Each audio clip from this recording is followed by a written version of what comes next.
Arachné à nos jours, le métier de la tapisserie a peu varié. Les fragments les plus anciens qui sont parvenus jusqu'à nous sont des tapisseries d'origine copte datant d'environ 5 siècles après Jésus-Christ.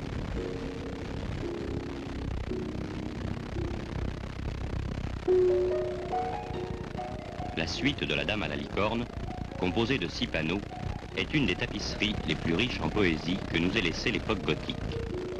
Elle a peut-être été commandée par Jean de Cabannes de Besse en l'honneur de sa fiancée. Si cette hypothèse est exacte, la date de l'exécution se placerait entre 1509 et 1513. Mais la province d'origine est incertaine. La tapisserie a pu être faite sur les bords de la Loire, aussi bien que dans le centre, ou même tissée dans un atelier ambulant.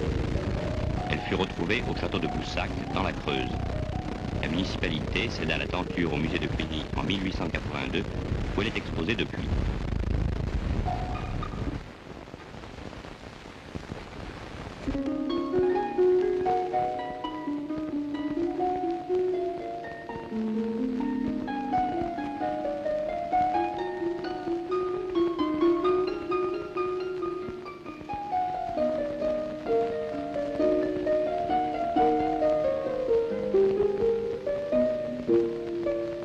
Cinq des panneaux sont des allégories des sens.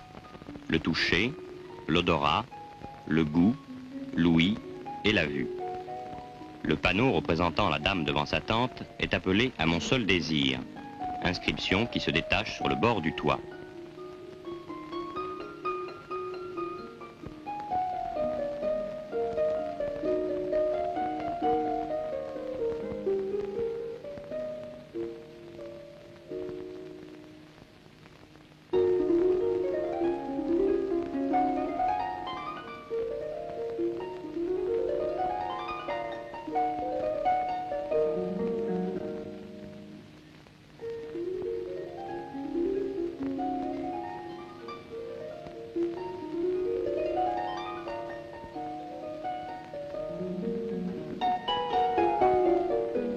Le métier de tapisserie se compose essentiellement d'un cadre soit horizontal basse lisse, soit vertical haute lisse.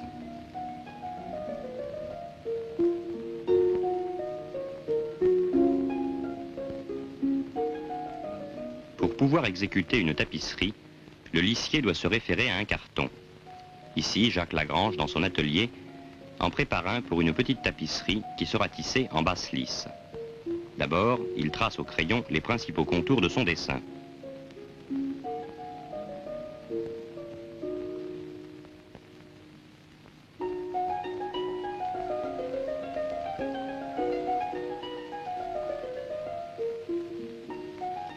Il inverse sa signature ainsi que tout son dessin, car pour la basse lisse, le carton se trouve sous la chaîne et le lissier travaille au verso de la tapisserie.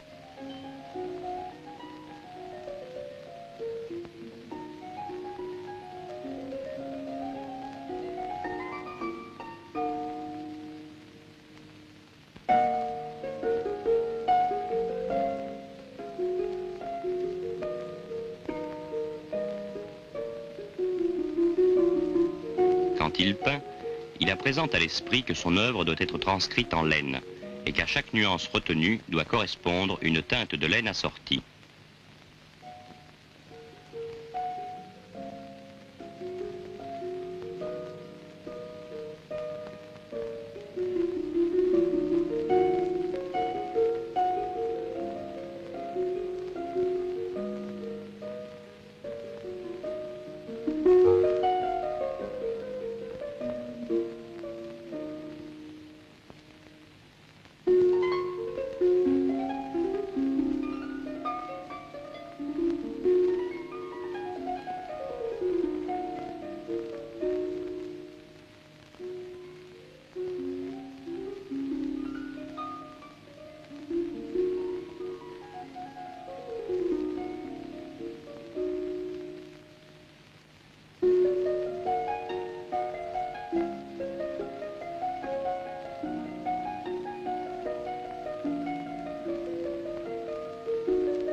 le peintre se préoccupe de l'échantillonnage de la teinture des laines faites à sa demande.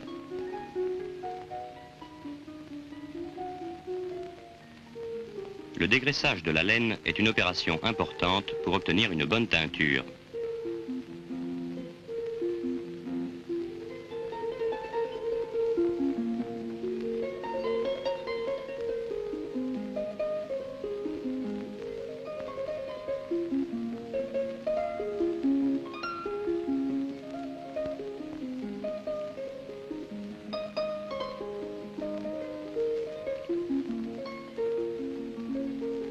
Les colorants employés sont des colorants synthétiques, le plus souvent résistants à la lumière.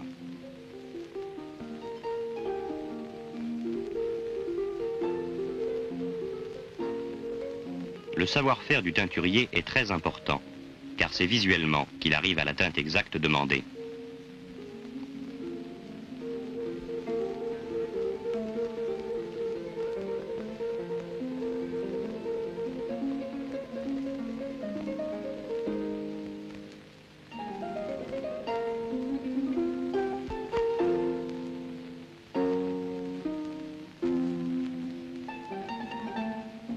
Les écheveaux sont plongés dans plusieurs bains de teinture. Ils sont brassés dans la cuve, puis rincés dans l'eau claire.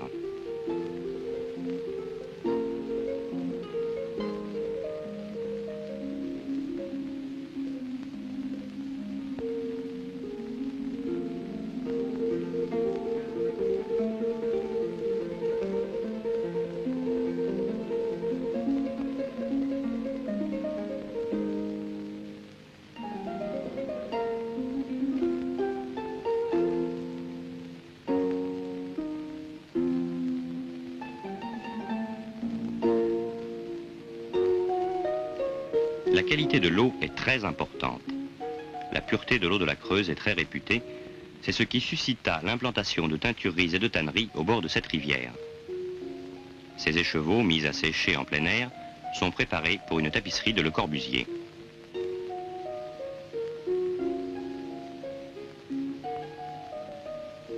L'artiste repère pour le lissier, à l'aide de numéros, les couleurs qu'il a retenues.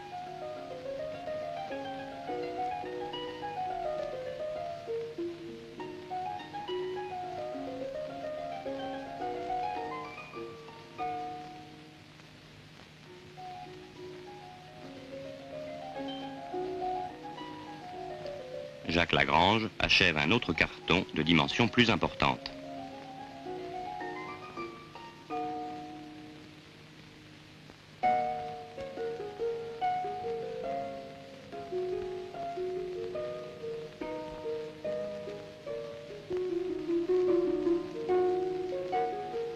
Une autre œuvre du même artiste en cours de tissage dans les ateliers de Beauvais à Paris. De bas en haut, le calque, l'œuvre en cours de tissage et le carton, le métier de basse-lisse ayant été redressé.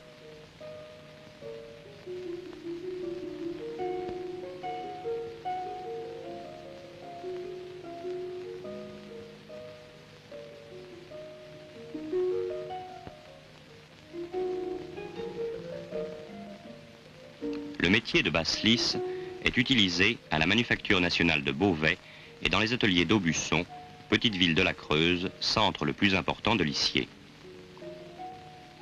Le métier s'y transmet de génération en génération depuis un temps très reculé. L'origine de l'implantation de la tapisserie à Aubusson est assez obscure et plusieurs versions sont données.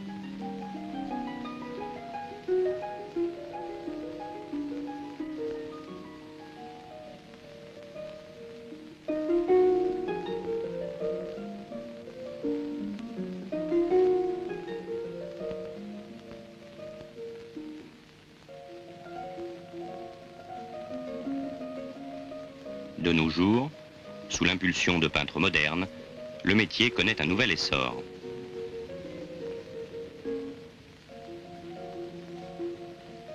Le métier est composé essentiellement de 2 rouleaux tenus par 2 jumelles qui forment le cadre. Il doit être très robuste car il doit résister à une très forte tension des fils de chêne tendus d'un rouleau à l'autre.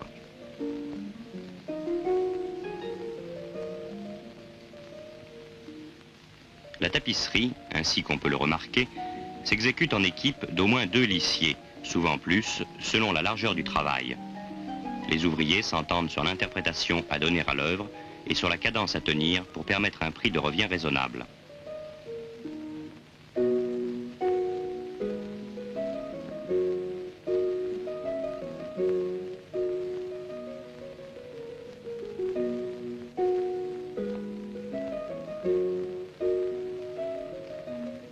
La laine étant teinte en écheveau, elle est d'abord bobinée.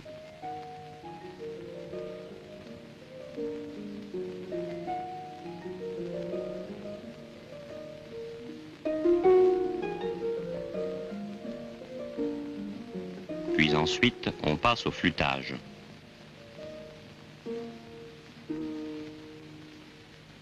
Selon la finesse du travail exécuté, on remplira des flûtes de 2, 3 ou 4 fils.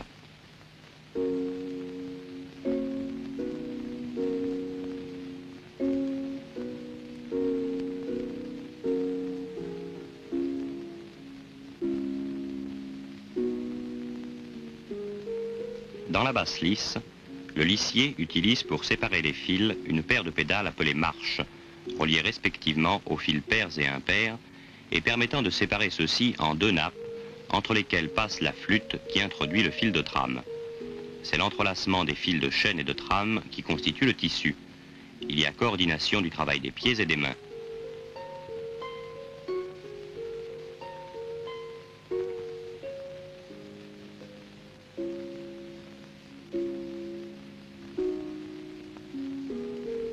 L'outillage est très réduit.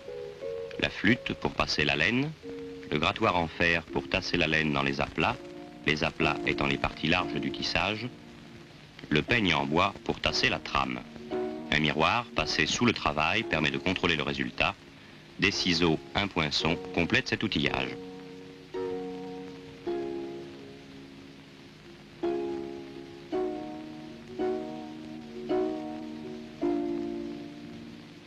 L'ouvrier appuie sur une pédale. Les fils pairs sont séparés des fils impairs. Une ouverture se produit dans laquelle la flûte engage ce que nous appelons la passée, c'est-à-dire la trame.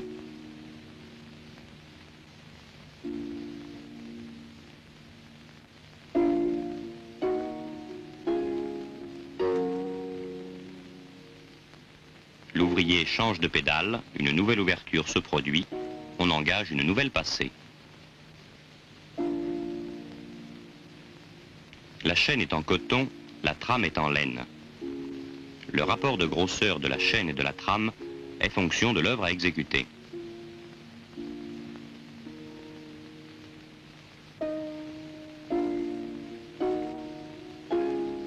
Pour tasser les parties étroites, le lissier se sert de ses ongles.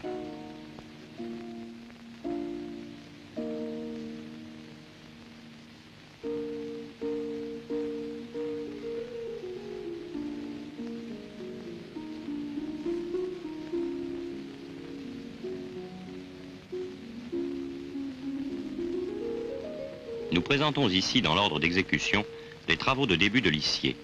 Premier exercice, tissage du nid. Les passages d'un ton à un autre ou d'une valeur à une autre ne peuvent s'obtenir que par un système de hachure horizontale ou verticale. Passage de valeur à l'horizontale. Obtention de 3 valeurs entre une couleur et un blanc à l'aide de battage.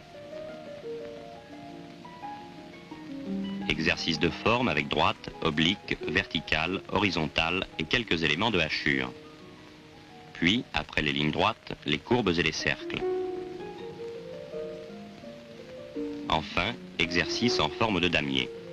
Après les travaux géométriques, modèle d'interprétation graphique. Le parement de Beaune.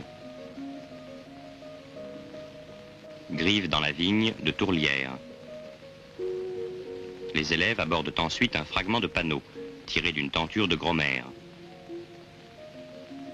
Un fragment de La vie douce de Don Robert. Enfin, la tête du chien bleu de Lursa, où les problèmes de tissage augmentent en difficulté, comme on peut le constater sur la tapisserie vue à l'envers.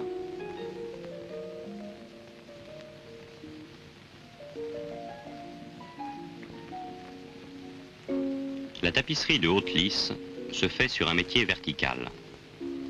c'est la technique employée à la Manufacture nationale des Gobelins.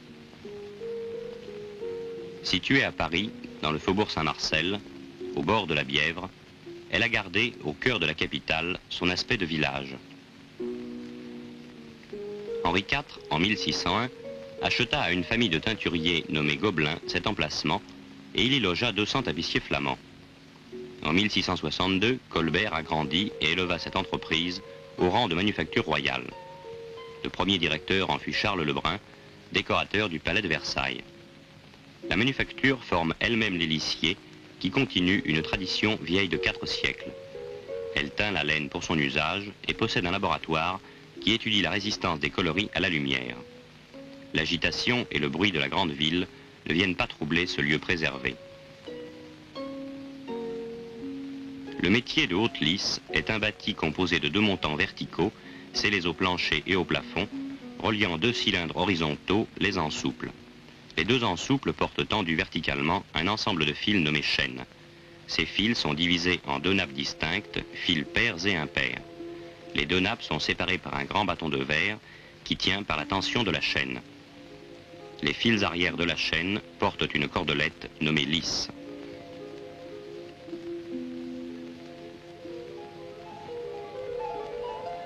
Le carton est placé directement derrière le dos du lissier.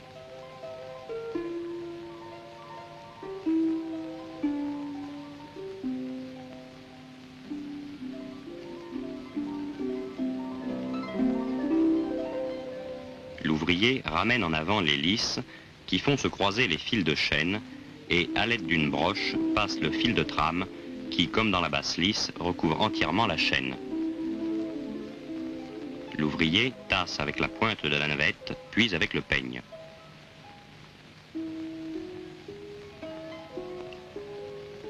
Il tisse d'une seule main, l'autre main actionnant les lisses. L'ouvrier lissier contrôle son travail dans un miroir mobile placé devant le tissu.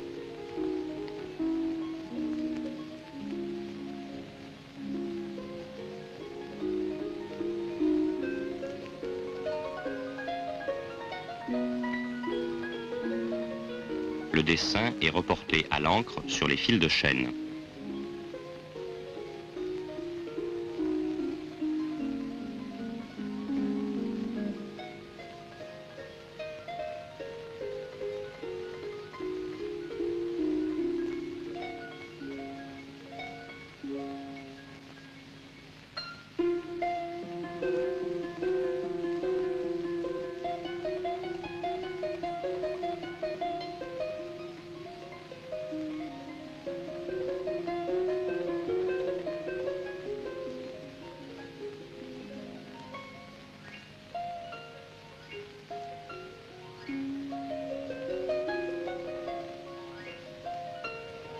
Comme sur le métier de basse lisse, le travail se fait en équipe.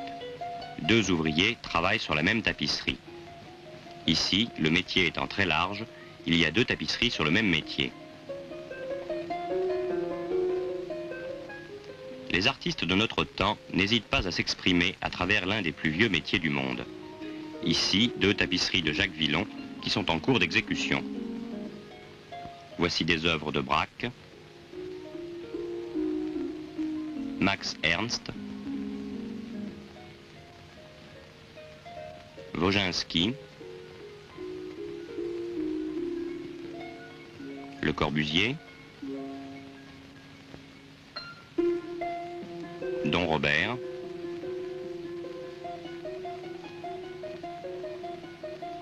Lagrange, Dufy,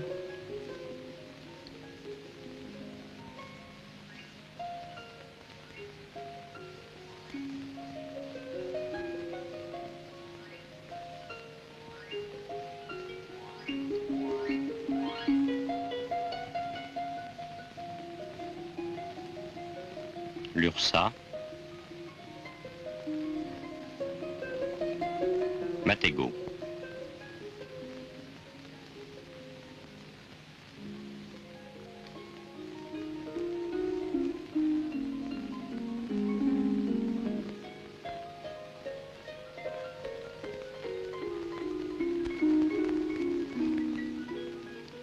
Avant d'entreprendre une application thérapeutique quelconque, il est indispensable de faire un bilan complet des possibilités manuelles du sujet considéré. Ce bilan devra être à la fois musculaire et articulaire. Pour le faire, nous disposons de tests qui ont été consignés dans cet ouvrage.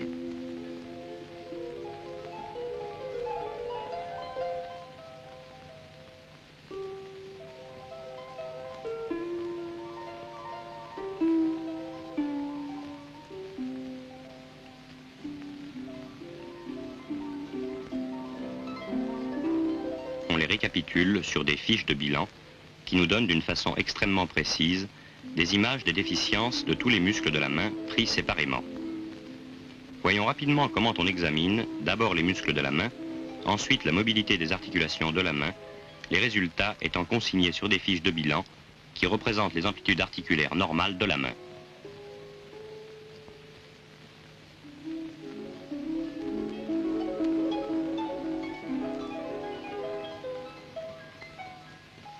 Connaissant bien les possibilités musculaires et articulaires du patient, il est possible d'établir un programme thérapeutique destiné à augmenter d'une part la force musculaire, d'autre part l'amplitude articulaire.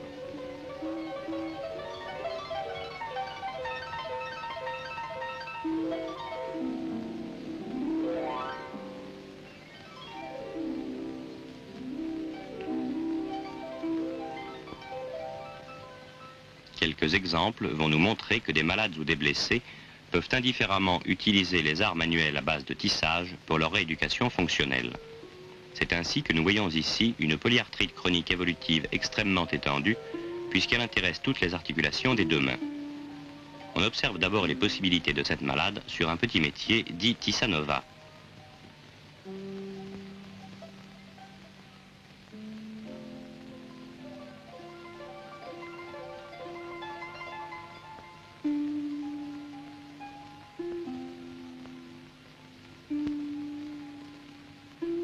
Puis sur un grand modèle.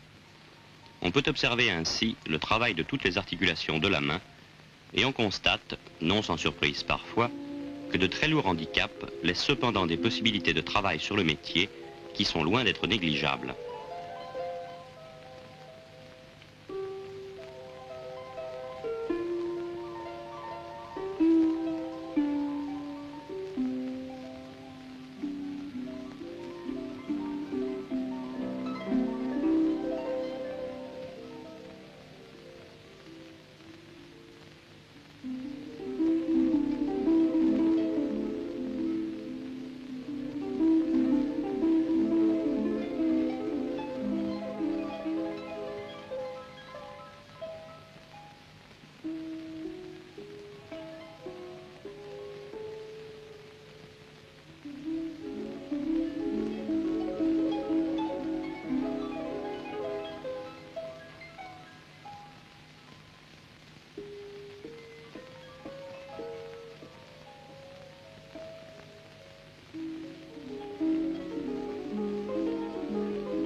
Voici maintenant un traumatisme de la main extrêmement important, la main ayant été prise dans une machine à tricoter.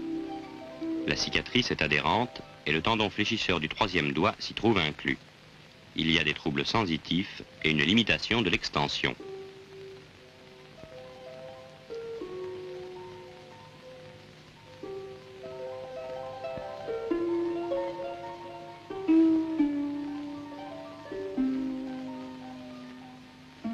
On peut observer que la blessée arrive très rapidement à utiliser ses articulations de flexion et qu'elle peut ainsi exécuter un travail de tissage.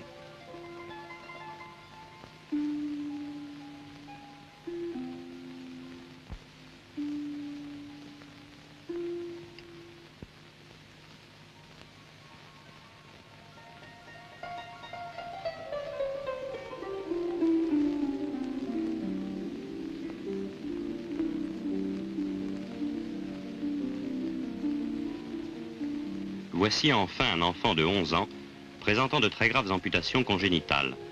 À gauche, absence totale de main. À droite, il existe seulement un premier et un deuxième doigt atrophiques et anormaux. L'intervention chirurgicale a consisté en une transplantation tendineuse du petit palmaire qui a permis d'animer l'index et en une plastie en Z qui a permis d'élargir la première commissure et de faciliter ainsi la préhension. À gauche, une prothèse consistant en une pince classique permet à cet enfant une bonne préhension. On constate qu'au début, il est encore mal adapté.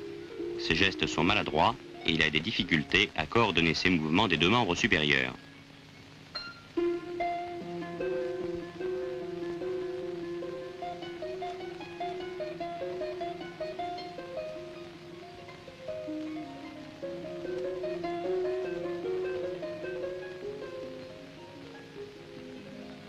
Une quinzaine de jours après, cet enfant intelligent a acquis déjà une bonne coordination et montre même une certaine habileté. Il n'est pas douteux qu'il arrivera, lorsque sa réadaptation sera complétée par une prothèse plastique du côté droit, à obtenir des résultats extrêmement intéressants.